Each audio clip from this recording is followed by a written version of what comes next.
قرآن مجید کی ایک صفت بیان ہوئی ہے ذکر. وَأَنزَلْنَا إِلَيْكَ الذِّكْرَ لِتُبَيِّنَ لِلنَّاسِ مَا نُزِّلَ إِلَيْهِمْ هَذَا ذِكْرٌ لَقَدْ أَنزَلْنَا إِلَيْكُمْ كِتَابًا فِيهِ ذِكْرُكُمْ وَمَنْ أَعْرَضَ عَنْ ذِكْرِي فَإِنَّ لَهُ مَعِيشَةً ضَنْكًا بَلْ هُمْ عَنْ ذِكْرِ رَبِّهِمْ مُعْرِضُونَ. تو یہ ذکر ہے، قرآن ذکر ہے. اور انما انت مذکر، نبی صلی اللہ علیہ وسلم کو فرمایا گیا تو یاد دہانی کرنے والا، تو یاد دلانے والا ہے. تو کیا یاد دلاتا ہے؟ کوئی بات تھی جو ہم بھول گئے تھے، کوئی معاہدہ تھا، کوئی ایگریمنٹ ہم نے کیا تھا، کوئی دستخط ہم نے کیے تھے، کوئی بات ہم نے مانی تھی، پھر ہم بھول گئے. وقت بہت بڑا زمانہ، بہت زمانہ گزر گیا. زمانہ گزرنے کے بعد پھر ہم بھول گئے، ہمیں یاد نہیں آیا. تو اللہ رب العالمین نے کتاب بھیجی، پیغمبر بھیجے تاکہ ہمیں یاد دلائے کہ تو ایک دفعہ اپنے آپ کو اللہ کے ہاتھ بیچ چکا ہے. اب دوسری جگہ آپ کسی چیز کو آپ ایک جگہ بیچتے تو دوسری جگہ بیچنا پھر غداری ہے، پھر دھوکہ ہے. ایک دفعہ تم اپنے آپ کو اللہ کے ہاتھ بیچ چکے ہو. اسی کی تفصیل پھر ہمیں بتائی گئی. وَإِذْ أَخَذَ رَبُّكَ مِن بَنِي آدَمَ مِن ظُهُورِهِمْ ذُرِّيَّتَهُمْ. ایک زمانے میں اللہ رب العالمین نے آدم علیہ السلام سے اس کی ساری اولاد کو اس ترتیب کے ساتھ پیدا فرمایا جس ترتیب کے ساتھ اب اس دنیا میں وہ پیدا ہو رہے ہیں. ابھی جس ترتیب کے ساتھ ہم پیدا ہو رہے ہیں، ہمارے آباء و اجداد اور پھر ہماری آئندہ نسلیں جس ترتیب کے ساتھ، من ظہورہم ذریۃ. اور یہ ظہورہم میں اشارہ ہے اس بات کی طرف. اس پہ کئی بحثیں ہیں تفاسیر کے اندر کہ یہ معاہدہ کیسے ہوا تھا. یہ لوگ جو پیدا ہوئے تھے اور اللہ تعالیٰ نے ان کو اپنے سامنے کھڑا کر کے ان سے عہد لیا تھا. فرمایا الست بربکم، ان کو عقل دی، ان کو شعور دیا، ان کو سمجھ دی، اور پھر ان سے وعدہ لیا. الست بربکم، میں تمہارا رب نہیں ہوں. اس کا مطلب یہ ہے کہ اللہ تعالیٰ نے ایسے ماحول میں کہ جس ماحول کے اندر وہ بالکل اپنے ہوش و حواس میں تھے، بالکل وہ سمجھ رکھتے تھے، بالکل وہ کھلی آنکھوں سے دیکھ رہے تھے سارا ماحول. کوئی خفا نہیں تھا، کوئی مشکل نہیں تھی، کوئی اندھیرا نہیں تھا، کوئی شک و شبہ نہیں تھا. ورنہ قرآن کا یہ انداز بتا رہا ہے کہ ایسی کوئی بات نہیں تھی جس میں کوئی شک کی کوئی گنجائش. الست بربکم، یہ اس موقع پر کہا جاتا ہے جب سوال کے جواب میں صرف ایک ہی بات کا امکان ہو، باقی سارے امکانات ختم ہو جاتے ہیں. الست بربکم، کیا میں تمہارا رب نہیں ہوں؟ اس انداز سے سوال ہر موقع پر نہیں ہوتا ہے. ایسے موقع پر ہوتا ہے جہاں پہ سارے کے سارے احوال، پورا سچویشن، پورا ماحول اس بات کی گواہی دے رہا ہوں کہ بات وہی ہے جو ان سے کہلوائی جا رہی ہے. اس کے علاوہ کوئی دوسرا آپشن نہیں ہے. اور لوگوں نے بھی یک زبان ہو کر کہا بھلا کیوں نہیں، آپ ہمارے رب ہیں. تو یہ جو معاہدہ لیا گیا تھا، اس کے بارے میں کچھ لوگوں کے عجیب آراء ہیں. کچھ لوگ کہتے ہیں یہ تمثیلی قسم کی بات ہے. مطلب یہ ہے کہ جب ایک انسان کو اللہ تعالیٰ نے پیدا فرمایا تو گویا کہ وہ پیدا ہوتے ہی اللہ تعالیٰ کی بندگی میں اس کو آ جانا چاہیے. یہ گویا کہ ایک معاہدہ ہے. جس طرح کسی ملک میں آدمی پیدا ہوتا ہے تو اسے پتہ ہی نہیں ہوتا کہ میں پاکستانی ہوں، میں ہندوستانی ہوں، میں برٹش ہوں، میں امریکن ہوں. لیکن وہ پیدا ہوتا ہے کسی ملک کے اندر تو پیدائشی شہری ہوتا ہے. اسے کسی اور شہریت کی کسی سرٹیفکیٹ کو دستخط نہیں کرنا پڑتا. بس کہتے ہیں میں پیدائشی طور پر ہوں، میں پیدائشی پاکستانی ہوں، میں پیدائشی برطانوی ہوں، میں پیدائشی امریکی ہوں. تو آپ پیدائشی بندے ہیں. کچھ لوگوں نے اس کو اس تمثیل کے معنی میں لیا ہے.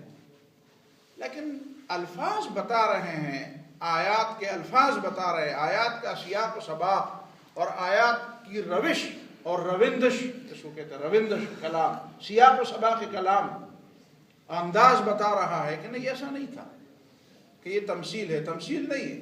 باقاعدہ اللہ رب العالمین نے انسانوں کو اسی طرح پیدا فرمایا. اذ اخذ ربک من بنی آدم من ظہورہم. زہر کا مطلب ہے کہ وہاں پہ انسان کو ایک باڈی دی گئی، ایک جسم دیا گیا،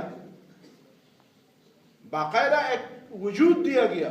یہ اس طرح کی خالی خولی روحانی وجود نہیں تھا. من ظہورہم، ان کا زہر تھا. زہر میں پھر آپ کی میڈیکل سائنس آپ کو بتائے گی کہ آپ اس کو ذرا سمجھنے کی کوشش کریں کہ جہاں پہ دماغ کی طرف سے جو سگنل اور جو پیغامات ہوتے ہیں وہ زہر ہی کے ذریعے ریڑھ کی ہڈی کے اندر جو حرام مغز ہے اسی ہی کے ذریعے پورے جسم میں پھیلتی ہیں. اس کا مطلب یہ ہے کہ اللہ رب العالمین نے زہر کا لفظ بول کر یہ سمجھایا انسانوں کو کہ آپ کو باقاعدہ آج کا وجود جیسا وجود دیا گیا تھا، اور آج جو آپ کے پاس عقل ہے، شعور ہے، سمجھ ہے، دل ہے، یہ ساری چیزیں ہیں، اسی وقت بھی آپ کے پاس یہ ساری چیزیں تھیں. آپ سوچ سکتے تھے، آپ ہاں اور نہ میں جواب دے سکتے تھے، آپ غور و فکر کر سکتے تھے. لیکن اس تمام چیزوں کا نتیجہ جو نکلا وہ یہ نکلا کہ جب اللہ نے فرمایا الست بربکم، میں تمہارا رب نہیں ہوں، تو سب نے یک زبان ہو کر کہا بھلا کیوں نہیں، آپ ہمارے رب ہیں. اور پھر اللہ رب العالمین نے فرمایا ان تقولوا یوم القیامہ، ایسا تو نہیں ہوگا کہ پھر قیامت کے دن بہانے بناؤ گے کہ انا کنا عن ھذا غافلین، ہمیں تو پتہ ہی نہیں تھا. آپ کو پتہ لگ گیا، آپ کو بتایا گیا، آپ کو سمجھایا گیا، آپ سے اقرار لیا گیا.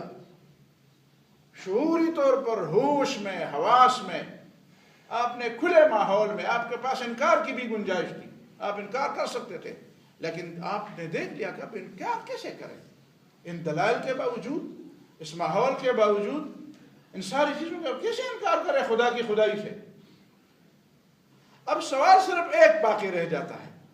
ایک سوال یہ رہتا ہے کہ ہمیں تو یاد ہی نہیں پڑا، ہمیں یاد دہانی کے باوجود ہی یاد نہیں پڑا. تو کئی چیزیں ہمیں یاد نہیں پڑتی، کئی چیزیں میں آپ میں سے میں کسی کو سارے مجمع کو میں اگر بتاؤں کہ پچھلے سال، آج 23 نومبر ہے، 23 نومبر کو پچھلے سال آپ نے دوپہر کو کیا کھایا تھا اور کہاں پہ تھے آپ، ایک آدمی کو بھی یاد نہیں. ایک سال کی بات ہے. 23 نومبر کو آپ کہاں پہ تھے دوپہر کے وقت، دن کون سا تھا، جمعے کا دن تھا کہ ہفتے کا تھا کہ اتوار کا تھا، اور اس وقت آپ کس کے ہاں تھے، آپ نے کیا کھایا تھا، آپ خوش تھے کہ آپ خفا تھے، آپ کے قریب کون لوگ تھے. تو ہمیں تو سال کی باتیں یاد نہیں آ رہی. تو جب اس پر اتنے زمانے گزر گئے تو وہ باتیں کیسے ہمیں یاد آ گئی. اسی لیے تو قرآن ہمیں یاد دلاتا ہے.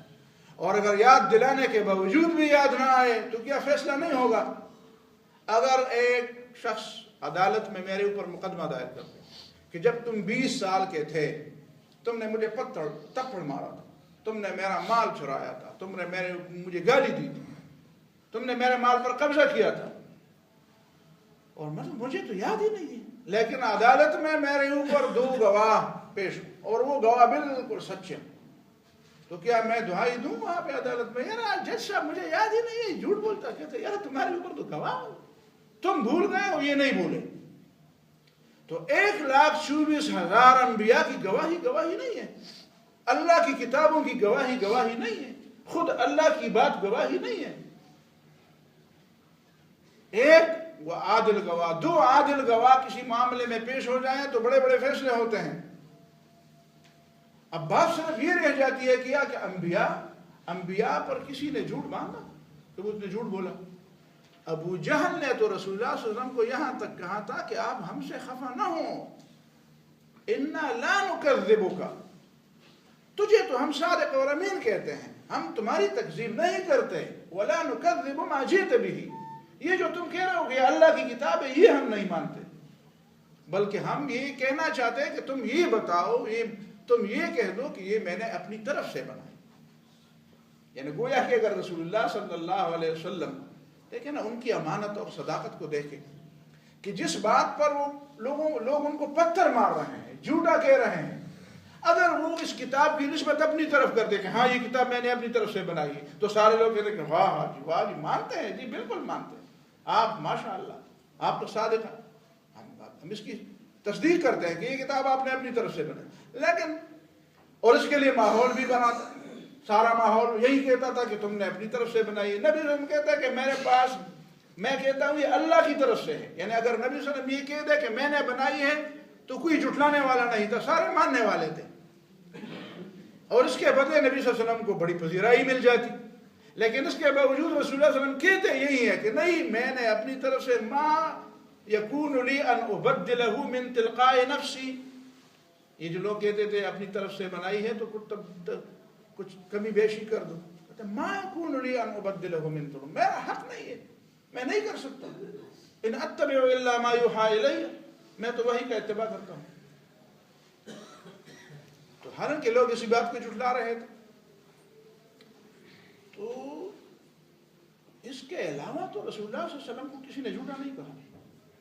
قرآن نے بھی فرمایا فَإِنَّهُمْ لَا يُكَذِّبُونَكَ, یہ لوگ تمہاری تکذیب تو نہیں کرتے, تم اس پہ خواہ خفا کیوں ہوتے. إِنَّهُمْ لَا يُكَذِّبُونَكَ, تجھے تو یہ جھوٹے نہیں کہتے. تجھے جھوٹا کہتے تو 40 سال تو تم ان کے درمیان رہے تو کیوں نہیں کہا صادق اور امین کہا. ہماری وجہ سے تجھے جھوٹا کہا جا رہا ہے. وَلَكِنَّ الظَّالِمِينَ بِآيَاتِ اللَّهِ يَجْحَدُونَ, یہ ظالم لوگ اللہ کی آیات کا انکار کرتے ہیں تو تجھے جھوٹا کہتے ہیں ہماری وجہ سے. تو جب ہم صبر کرتے ہیں تو تم تو صبر کر لو, اصل جھوٹا تو ہمیں کہتے ہیں. تو ہم تکذیب کرنے والوں کے ساتھ نمٹیں گے, تکذیب کرنے والوں کے ساتھ نمٹیں گے. تو یہ قرآن مجید, یہ اللہ تعالیٰ کی کہ سارے انبیاء یہ ہمیں یاد دلا رہے ہیں. آخری سوال یہ پیدا ہوگا کہ اچھا اس کے کچھ اثرات بھی ہیں, اس کی کچھ نشانیاں بھی ہیں. تو اگر اس کی نشانیاں نہ ہوتی تو ہمارے دلوں میں ہمیشہ رہنے کی خواہش کہاں سے پیدا ہوتی.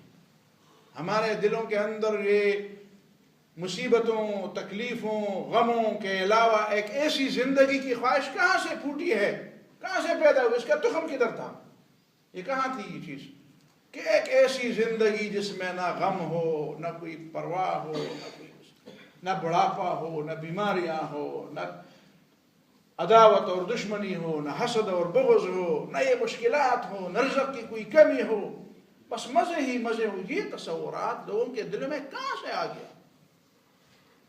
اور یہ آپ کی ذمہ داری ہے, ہم مسلمانوں کی ذمہ داری ہے جو اپنے آپ کو سائنٹسٹ کہتے ہیں, جو اپنے آپ کو سائنس میں بڑے ماہرین سمجھتے ہیں. یہ ان کی ذمہ داری ہے کہ وہ اس بات پہ ریسرچ کر لیں کہ ایک دفعہ اللہ رب العالمین نے ادھر سارے انسانوں کو جمع کر کے ان سے لے لیا ایک عہد. ایک دوسرا عہد, جب مسلمان بچہ پیدا ہوتا ہے ہم اس کے کان میں اذان دیتے ہیں. وہ بچہ سمجھتا ہے کہ ہم اس کے اذان دیں, اس کو کیا پتا ہے, اسے تو ابھی اس کا احساس ہی نہیں ہوا کہ میں کہاں تھا اور کہاں آ گیا. تو آپ کیا سمجھتے ہیں کہ بچے کے کان میں اذان دینے کا فلسفہ کیا ہے, کیوں ہم بچے کے کان میں اذان دیتے ہیں.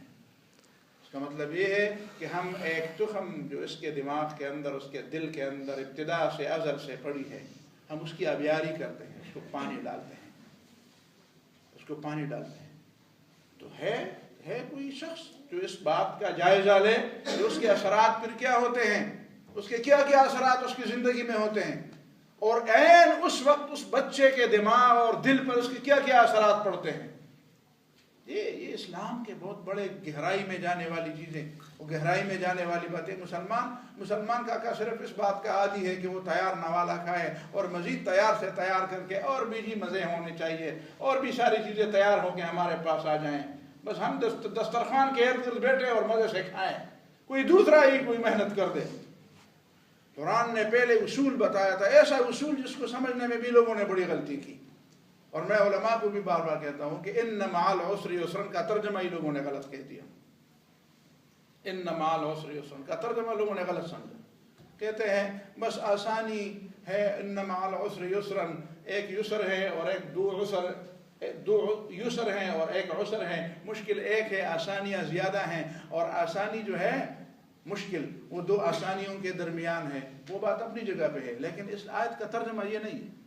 آیت کا ترجمہ یہ ہے کہ ان یسرا مع العسر, دوبارہ فرمایا ان یسرا مع العسر.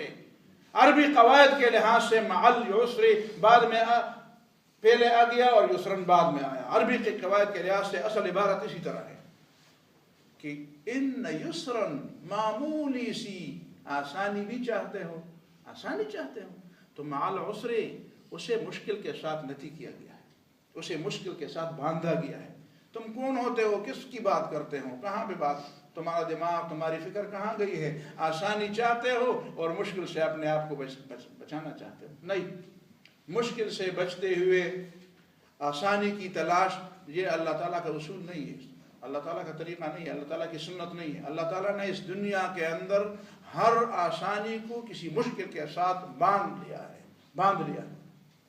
اور ہم مسلمان ہیں، باقی دنیا جانتی، وہ ان مع العسر یسرا نہیں جانتی، لیکن یہ جانتی ہے کہ مشکل برداشت کرو تب آسانی ہوگی۔ اور مسلمان کا جو ہے وہ اسی بات پر ڈٹا ہوا ہے کہ نہیں، کوئی دوسرا کر لے گا، کوئی دوسرا، اسلام میں ریسرچ بھی دوسرا کر لے گا، اسلام میں ریسرچ بھی دوسرا کر لے گا، اسلام کے لیے دلائل بھی دوسرے فراہم کریں گے۔ مجھ سے کسی نے پوچھا، یہ جو سائنس پر مسلمانوں کا اجارہ تھا، بڑے بڑے مضامین لوگوں نے لکھے ہیں، اور اب بھی دعویٰ ہے، بہت سے بڑے لوگوں کا دعویٰ ہے کہ فلان اتنی چیزیں مسلمانوں کی ایجاد ہیں، لیکن چلو وہ تو زمانہ ماضی کا قصہ تھا۔ اب ریسنٹلی جس زمانے میں ہم رہتے، اس پر تو دوسروں کا غلبہ ہے۔ اس کی بنیادی وجہ کیا ہے؟ اس میں تو ایک لمبی بحث ہو سکتی ہے، ایک لمبا مقالہ، ایک بہت بڑا مقالہ لکھا جا سکتا ہے، لیکن میں ایک جملے میں اس کا جواب دوں گا کہ اسی لیے کہ ان دلائل کی بنیاد پر اب اللہ تعالیٰ کی توحید نے آشکارا ہونا ہے، اللہ تعالیٰ کی توحید کے دلائل نے آشکارا۔ اگر آج بھی سائنس مسلمانوں کے ہاتھ میں اسی طرح ہوتی تو پھر مغرب والے کہتے ہم نہیں سمجھتے تمہاری ان باتوں کو۔ اب اللہ تعالیٰ نے ان پر اتمام حجت کیا کہ تم اپنی عقل کی بنیاد پر، اپنے علم کی بنیاد پر اسی راستے پر آؤ گے جس راستے کی نشاندہی اللہ اور اللہ کے رسول نے کی تھی، اور وہ آتی آ رہے ہیں بھی، اور ہم بغلے بجا رہے ہیں، اوہ اسلام کے یہ دلائل آ گئے اور یہ دلائل آ گئے۔ ہمیں شرم آنی چاہیے کہ یہ دلائل ہم نے کیوں نہیں ڈھونڈے۔ میں جو بات کہنے والا ہوں اس کی میں نے بنیاد رکھ دی، میں آئندہ ان میثاقوں پر بات کروں گا، پھر میثاق مدینہ پر بات آئے گی، پھر ریاست مدینہ پر بات آئے گی، تاکہ یہ ساری اور بات ہمارے سامنے کھل جائے کہ یہ میثاق مدینہ کیا چیز ہے، یہ مواثیق اور یہ معاہدے کیا ہیں، اور ریاست مدینہ کیا تھی، اور ریاست مدینہ کی بنیاد کیا تھی، اور اس کے پورے خد و خال کیا تھے، اور اس زمانے میں ہمارے لیے اس سے کیا رہنمائی ہم لے سکتے ہیں۔ تو میں سمجھتا ہوں کہ ایک لمبا موضوع ہے، اسی موضوع پر آئندہ چلیں گے انشاءاللہ العزیز۔ اقول قولی ھذا واستغفر اللہ لی ولکم ولسائر المسلمین واستغفروہ انہ هو الغفور